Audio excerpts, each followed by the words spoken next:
Frères et sœurs, que la paix et la grâce de notre Seigneur et Sauveur Jésus-Christ soient avec vous. Ici et WH Redemption Ministries pour notre dévotion matinale pour ce samedi 6 juillet 2024. Toujours dans la mission de vous accompagner semaine après semaine, matinée après matinée, réveil après réveil, journée après journée sur le chemin du royaume de Dieu. Car l'essentiel, frères et sœurs, est dans le royaume de Dieu. La force est en Dieu. L'abondance est en Dieu, la connaissance est en Dieu, l'intelligence est en Dieu et l'espérance est en Dieu, frères et sœurs.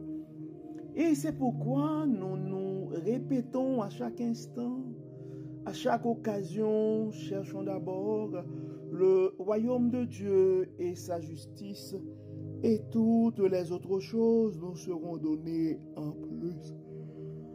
Bon réveil, mon frère, bon réveil, ma sœur, c'est la journée que l'Éternel a faite. Que le nom de l'Éternel soit béni, que le nom de l'Éternel soit glorifié, que le nom de l'Éternel soit exalté, car il nous a permis de nous réveiller ce matin. La parole nous dit dans le psaume 150 que tout ce qui respire loue l'Éternel.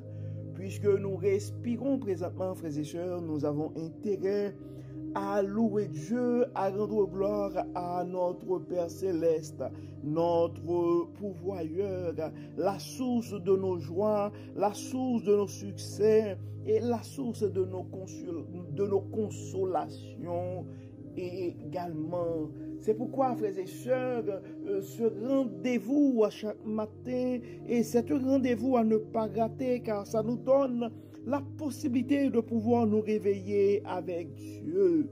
Car un réveil avec Dieu, frères et sœurs, va nous aider à avoir une journée remplie de sa faveur. Et en accumulant des journées remplies de la faveur de Dieu, nous allons finir par avoir une année 2024 remplie de sa bonté. Et en accumulant des années remplies de la bonté de Dieu, frères et sœurs, nous allons finir par avoir une vie comblée de ses plus riches bénédictions sur plusieurs générations. Oui, et mon frère, oui, ma sœur, nous avons intérêt à rendre gloire à Dieu pour ses bienfaits, parce que il n'arrête pas de nous révéler sa sagesse à travers sa parole. Donc, et si jamais s'il y a un frère, il y a une sœur qui te passe à l'esprit, on ne sait jamais ce que la parole de Dieu peut faire dans la vie de l'un de ses enfants. Et des fois, Dieu nous parle et à travers sa parole. Donc, je t'invite, mon frère, je t'invite, ma soeur, à partager ce message à un frère, à une soeur, ou de partager tout simplement ce message dans un groupe. Et ce serait une forme d'évangélisation, car on ne sait jamais. On ne sait jamais. Probablement, il y a un frère qui est en train de vivre une situation assez difficile et cette parole, une parole, pourrait faire un changement dans la vie de cette personne-là. Parce que des fois, Dieu nous inspire, mais on ne sait pas vraiment comment, à travers notre parole, à travers notre message, Dieu va communiquer sa sagesse et à un frère ou à une sœur. En fait, le texte qui nous a été confié et suggéré ce matin, c'est le texte que nous trouvons en Jérémie chapitre 23 et nous allons lire les versets 25 jusqu'au verset 32. Jérémie chapitre 23, verset 25 au verset 32. Le titre de ce texte est invention mensongère. Invention mensongère. Probablement, Dieu veut nous mettre en garde à travers ce texte.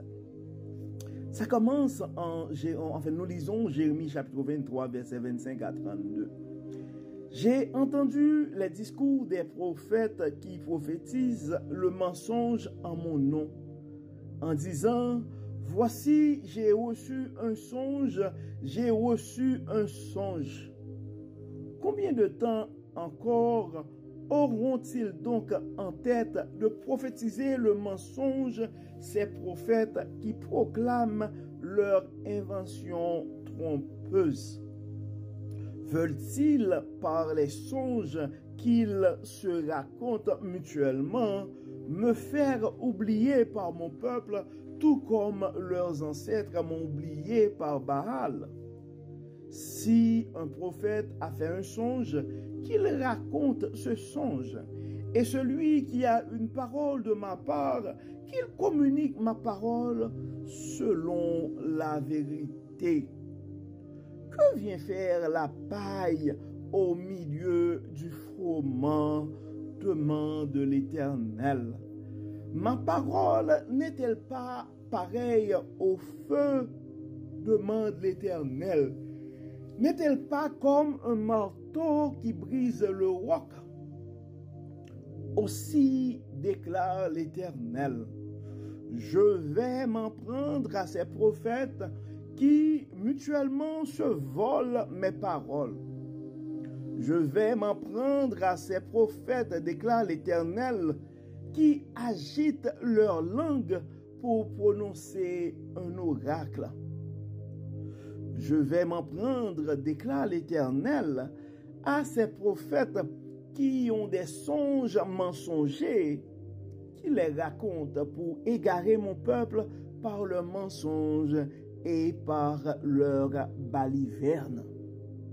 Car moi, je ne les ai pas mandatés, je ne leur ai pas donné d'ordre, ils ne sont pour ce peuple d'aucune utilité, l'Éternel le déclare. Nous venons de lire, frères et sœurs, et le texte que nous trouvons en Jérémie, chapitre 23, les versets 25 à 32. Donc, nous avons lu pour vous la version, la Bible du semeur. Donc, en Jérémie, chapitre 23, versets 25 à 32, ça nous parle des inventions mensongères. Et frères et sœurs, probablement en écoutant ce message, probablement vous avez déjà eu une conversation ou entendu je pourrais dire des témoignages, des messages, et des gens qui racontent j'ai eu un songe. Et des fois, il y a des commentaires. Il y a des commentaires des gens qui vont dire, écoute, ce sont des témoignages juste pour essayer de manipuler du monde. Mais en fait, ce n'est pas à moi, ce n'est pas à toi de juger.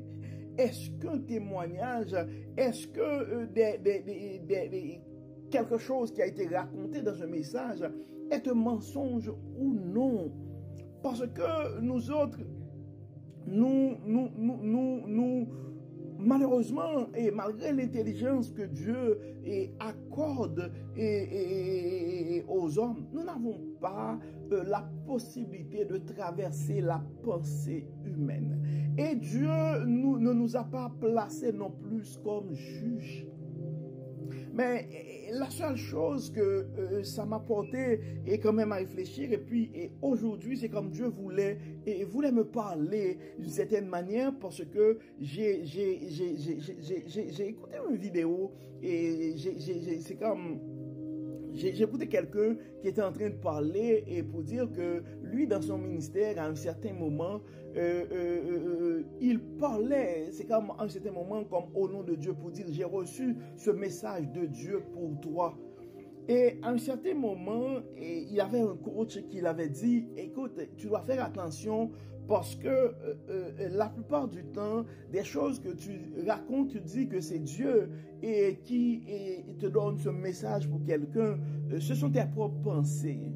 Et là, on pourrait se poser des questions. Et c'est quand c'est l'intuition, c'est la pensée humaine, effectivement, parce que des fois, de façon spontanée, on a une idée qui vient à l'esprit, et des fois, on a du mal, et quand on doit prendre des décisions pour dire, est-ce que c'est la voix de Dieu, ou c'est la voix, et c'est une autre voix qui nous parle. Et de cette manière-là, et comment on pourrait avoir la certitude que c'est Dieu qui nous confie un message pour quelqu'un ou dans un contexte quelconque? Jusqu'à présent, je dois vous avouer, frères et sœurs, je n'ai pas la réponse à cette question. Mais il y a une chose que je suis certain. Et des fois, si je reçois un message ou si j'ai une inspiration, si je reçois un message, je vais juste partager le message si Dieu a mis sur mon cœur ou si j'ai eu sur mon cœur, si j'ai eu comme une poussée pour partager ce message. Mais en réalité, ça va être à Dieu de révéler sa sagesse de révéler sa sagesse ou de révéler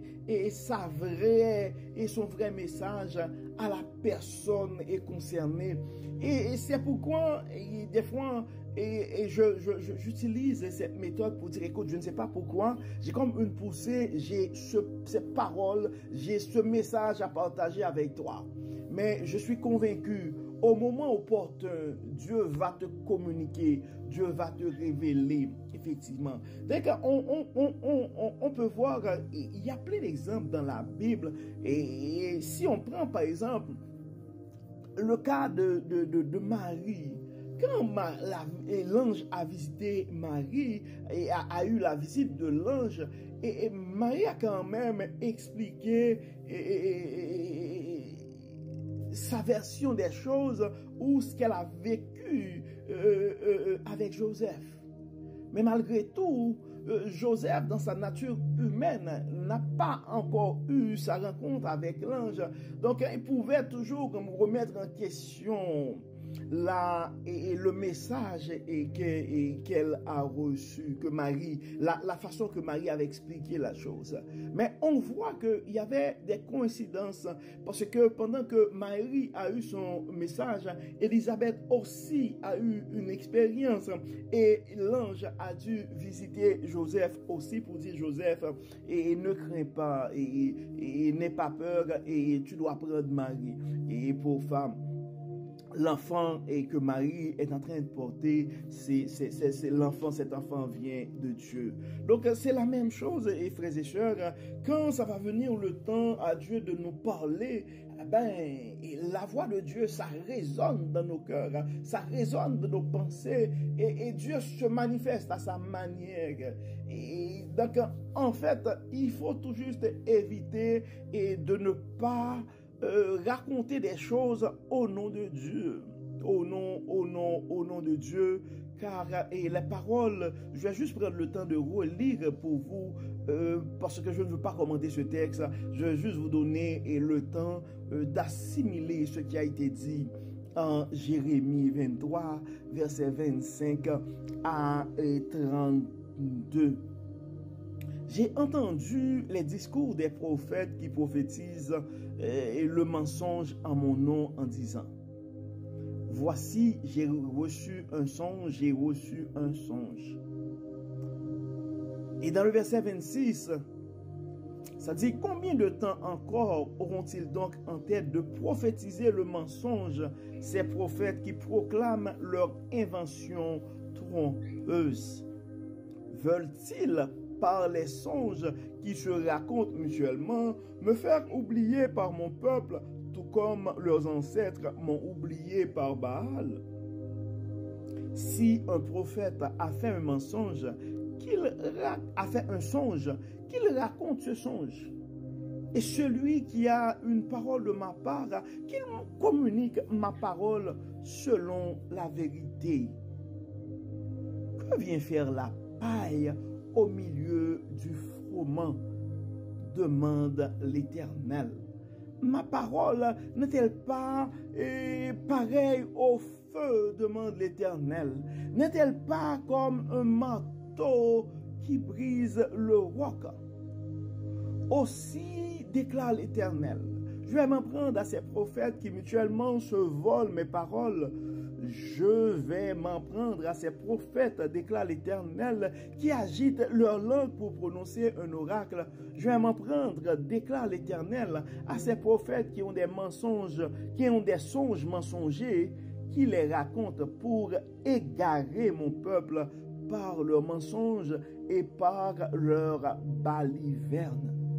Car moi, je ne les ai pas mandatés, je ne leur ai pas donné d'ordre. Ils ne sont pour ce peuple d'aucune utilité. L'Éternel le déclare. Et donc, ça c'est un conseil à chaque frère ou à chaque sœur et qui particulièrement qui à certaines occasions devrait prendre la parole aux enfants de Dieu.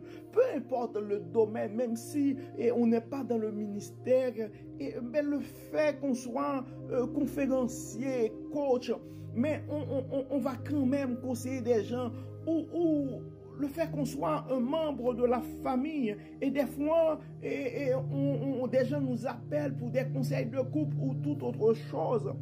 Nous devons faire attention par rapport aux conseils que nous donnons et c'est quand même important de méditer et demander à Dieu de nous inspirer. C'est très, très, très important. Et il faut apprendre aussi, il faut faire confiance à Dieu. Et moi, je l'appelle, c'est une forme d'obéissance. Et ça m'a pris du temps de pouvoir donner exactement le message que j'ai reçu. Parce que des fois, on essaie de réfléchir, non, on ne peut pas le dire ainsi parce qu'on ne veut pas blesser. Non, on ne peut pas dire ainsi parce qu'on ne veut pas choquer. Mais des fois, la façon qu'on reçoit la parole, on livre la parole, on n'a pas à ajouter, on n'a pas à enlever. Et je dois vous avouer, frères et sœurs, ça m'est arrivé et ça fait des années de cela. Je devrais, Dieu avait mis sur mon cœur de partager un témoignage, une histoire de ma vie. Et à un certain moment, j'étais dans le message, c'était déjà écrit dans mon message, mais pour des raisons que j'ignore, j'avais une certaine hésitation et je n'ai pas partagé ce témoignage. Et tout de suite, après le message, il y a eu des annonces à l'église pour expliquer qu'il y avait une sœur qui avait eu la même expérience que moi j'avais eue. Et le but de ce témoignage, c'était vraiment d'expliquer aux gens, à quelqu'un, mon expérience, comment en fait, on a eu une tragédie dans la famille. Je n'ai pas eu, en fait, c'est ça. Je n'ai pas eu mon premier enfant. Donc, non, mon premier enfant était mort-né. Okay? Et je dois avoir le courage de finir par le dire. Et parce que probablement, il y a quelqu'un qui est en train de vivre cette situation, qui doit comprendre, malgré la douleur de ces situations, Dieu, le plan de Dieu, tu dois te confier à Dieu, tu dois continuer à faire confiance à Dieu. Et maintenant, nous avons 3 enfants de la famille. Donc, je prends le courage de partager ça. Probablement, il y a quelqu'un qui vit une situation pareille que la sœur, parce que j'avais fait une fois, je ne veux pas faire la même chose une deuxième fois. Il y avait une sœur qui avait perdu son premier bébé. Et puis, quand on a donné l'annonce, et puis j'avais comme un choc, je devrais aller en parler avec sa mère pour m'excuser, pour dire voilà, j'avais ça dans mon message, puis j'avais reçu le message, mais pour des raisons, je ne voulais pas partager ça. Et donc, excuse-moi, probablement c'était comme un message pour ta fille. Donc, on ne sait jamais, quand Dieu nous confie un message, donc n'essaie pas de regarder est-ce que les gens vont penser, qu'est-ce que les gens vont penser. Donc, tu as reçu un message, tu partages le message. Ce n'est pas à toi de faire le changement, mais c'est à Dieu de faire le changement et de révéler sa sagesse à un frère ou à une sœur. Donc, c'est le message que j'ai reçu ce matin. Donc, je décide de le partager parce que des fois, il faut laisser parler son cœur. Il faut écouter Dieu. Et c'est ça aussi l'obéissance. Dieu nous parle, eh bien, on exprime. On ne prend pas autorité et pour penser que c'est notre parole à nous. Non, j'ai reçu comme message, je suis juste un canal, un channel, donc j'ai reçu le message, donc je délivre et ce message aux enfants de Dieu et Dieu va révéler sa sagesse, va communiquer avec son fils ou sa fille bien-aimée à travers ce message.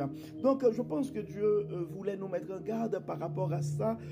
Donc, en réalité, pour terminer ces commentaires-là, frères et sœurs, il y a une chose que nous devons comprendre, ce n'est pas à nous de juger est-ce que le témoignage c'est du mensonge ou est-ce que les songes qui sont racontés ce sont des songes mensongers. Ce n'est pas à nous de juger. Et la seule chose à nous poser la question, est-ce que Dieu te communique quelque chose à travers ce message?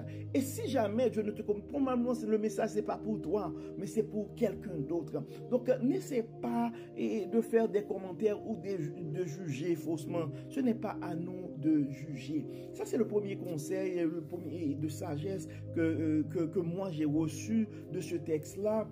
Et la deuxième chose que j'ai retenue de ce texte-là, c'est quand on reçoit le message de la parole de Dieu, n'essayons pas d'ajuster la parole de Dieu.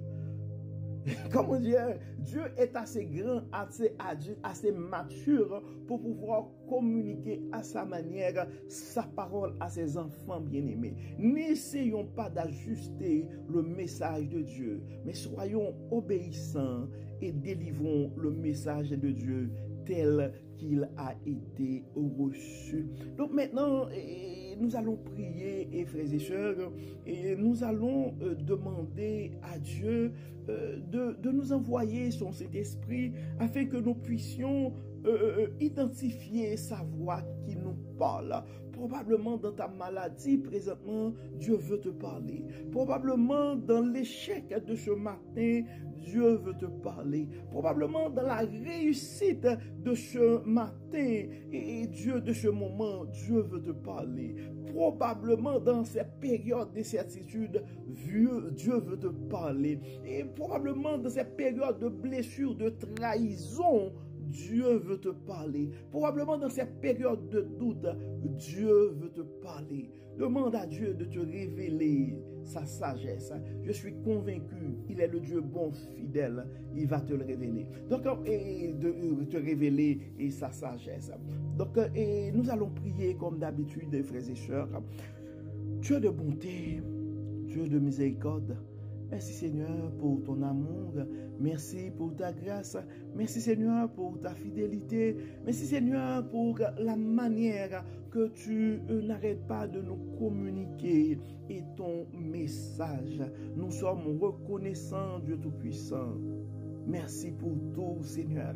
Merci pour ce que tu es en train de faire dans nos vies et à travers nos vies, particulièrement à travers ce ministère. Merci, Seigneur, parce que homme imparfait que nous sommes, tu décides de nous utiliser pour l'avancement de ton royaume. Nous te demandons, Dieu clément, de jeter un regard favorable et de jeter ton Esprit Saint sur chaque frère, sur chaque sœur qui nous écoute présentement à travers la francophonie. Nous remettons entre tes mains chaque frère, chaque sœur qui n'arrête pas non seulement de partager ton message, mais qui n'arrête pas de supporter, d'encourager à leur manière ce ministère. terre. Dieu clément, nous te demandons de continuer à nous inspirer, de continuer à nous révéler sa sagesse et donne-nous, Seigneur, le courage de pouvoir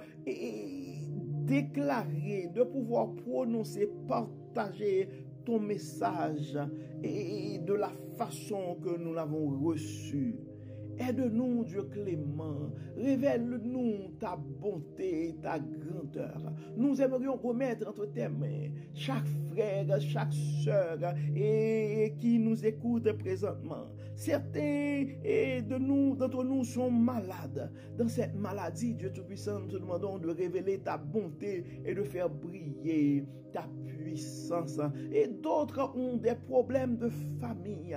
Toi, le Dieu de paix, toi, le Dieu qui a des projets de bonheur sur nos vies, nous te demandons de rentrer dans des familles en difficulté, d'établir la paix, de révéler ta sagesse à chaque conjoint, à chaque conjointe, à chaque enfant, à chaque parent. Dieu de bonté, Dieu de miséricorde. Nous avons des jeunes qui ont des projets pour leur vie. Certains, ce sont des projets d'études. D'autres, c'est l'acquisition d'une maison. Il y a d'autres qui espèrent avoir un enfant. D'autres, c'est le mariage. Il y a d'autres qui cherchent aussi un partenaire de vie. Dieu clément, Dieu de bonté, dans ta miséricorde, nous te demandons non seulement de révéler ta sagesse et à travers ces situations de vie, mais nous te demandons aussi de manifester ta bonté, ta miséricorde et ta fidélité. Nous remettons entre tes mains chaque famille endeuillée en ce moment. Nous avons une pensée spéciale pour la famille Bréville qui est en train de vivre un moment pas trop intéressant. Nous demandons, Dieu clément, de les consoler. Nous demandons, Seigneur, de révéler ta puissance, ta bonté, ta fidélité à chaque membre de cette famille et à chacun de leurs proches. Dieu clément, Dieu de bonté, Dieu de miséricorde, nous remettons entre tes mains chaque frère, chaque soeur qui a eu un diagnostic et qui se pose plein de questions. Nous savons que tu es le docteur par excellence. Dieu clément, nous remettons entre tes mains nos communautés, nos congrégations. Et particulièrement, Dieu Tout-Puissant, nous te demandons de continuer à nous guider et que ta gloire puisse manifester à travers ce ministère. Révèle-nous, Seigneur, ta bonté. Révèle-nous ta sagesse. Guide-nous, accompagne-nous, Seigneur. Et mets-nous à côté de nous, Seigneur, des gens. Emmène-nous des connexions divines afin que ton royaume puisse avancer pour la gloire de ton nom. Nous remettons entre tes mains chaque frère, chaque sœur qui ont eu des détours et dans leur parcours. Dieu de clément, Dieu clément, Dieu de bonté. Nous te demandons, Dieu clément, de jeter un regard favorable sur chaque frère, sur chaque sœur qui ont laissé ton pâturage. Assiste-nous, Dieu clément. Viens, Seigneur, prends toute la place dans nos vies et que tout soit fait dans nos vies pour la gloire de ton nom. Au nom de Jésus. Amen. Amen. Frères et sœurs, nous arrivons au terme de notre dévotion pour ce samedi 6 juillet 2024. Et nous espérons que votre âme a été bénie. Et d'ici là, nous vous souhaitons un très bon samedi, une excellente journée sous le regard du Dieu Tout-Puissant, une très belle fin de semaine. Que le Seigneur nous bénisse, que le Seigneur nous inspire, qu'il nous accorde sa grâce. Au nom de Jésus. Amen. Amen. Bon samedi, frères et sœurs, et à demain. Bye bye. Bye bye. Et encore une fois, toutes nos condoléances à la famille Bréville. Bye bye.